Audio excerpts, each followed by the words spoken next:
ఈ revolt display problem ఉందండి. ఇప్పుడు ఒకసారి ఆన్ చేసి చూపిస్తాను.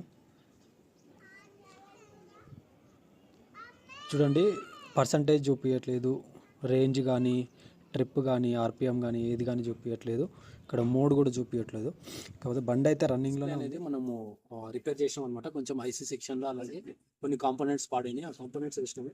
సరే ఆన్ చేసి చూపిస్తాను.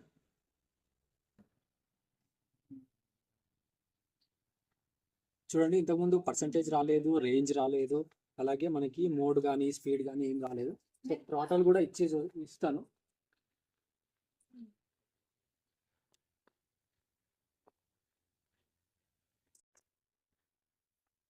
చూడండి, స్పీడ్ కూడా మనకి ఇంక్రీజ్ అవుతుంది. ఎవ్రీథింగ్ ఇంతకుముందు ఎలాగైతే డిస్ప్లే ఒరిజినల్ పనిచేస్తుందో అలా పనిచేస్తుంది అనమాట. సో ఎవరికన్నా డిస్ప్లే ప్రాబ్లం ఉంటే మనకి పంపించవచ్చు కొరియర్.